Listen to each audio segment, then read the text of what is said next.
Hello everyone, आज हम शिक्षा निर्देशालय दिल्ली सरकार की राष्ट्रीय राजधानी क्षेत्र दिल्ली की हिंदी की वर्कशीट कैदी और कोकीला वर्कशीट 57 29 दिसंबर की क्लास 9th की करेंगे।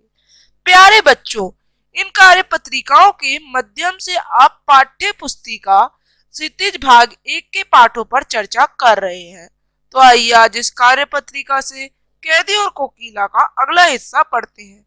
क्या देख न सकती जंजीरों का गहना, हथकड़ियां क्यों ये ब्रिटिश राज का गहना, कोलू को चरक चूं जीवन की तान, गिट्टी पर उंगलियों ने लिखे गान, हूं मोट खींचता लगा पेट पर जुआ, खाली करता हूं ब्रिटिश अकड़ का कुआं, दिन में करुणा क्यों जागे रुलाने वाली, इसीलिए रात में गजब ढा रही आली, इस शांत समय में अंधकार को भेद रो रही क्यों हो, कोकिला बोलो तो चुपचाप मधुर विद्रोह बीज इस भांति बो रही हो क्यों, कोकिला बोलो तो।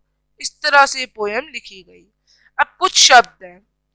गहना माने आभूषण, कोल्हू यानी तिलहन से तेल निकालने का यंत्र होता है कोल्हू, जुआ, जुआ मतलब हल खींचने के लिए बैलों के कंधे में बांधे जाने वाला लकड़ी का ढांचा।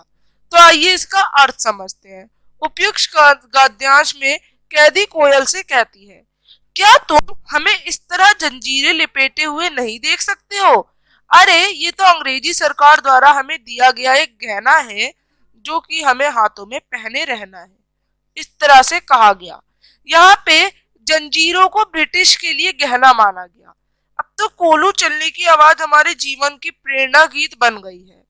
दिन भर पत्थर तोड़ते तोड़ते हम उन पत्थरों पर अपनी उंगलियों से भारत की स्वतंत्रता का गान लिख रहे हैं। हम अपने पेट पर रस्सी बांधकर कोलू चला चला कर ब्रिटिश सरकार की अकड़ का कुआं जो है वो खाली कर रहे हैं। रात के शांत अंधेरे में तुम क्यों रह रही हो? कोयल कुछ नहीं कहती।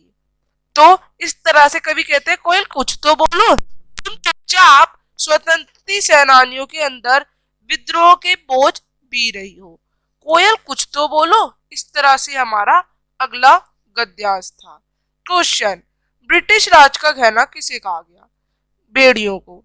निम्न में से राज शब्द का कौन सा पर्यायवाची शब्द नहीं है? क्या नहीं है? पावक। अब कवि कोयल के माध्यम से किन पीड़ा और दुख को अभिव्यक्त करना चाह रहे हैं? कोयल और कैनी दोनों ही गुलाम देश के वासी हैं।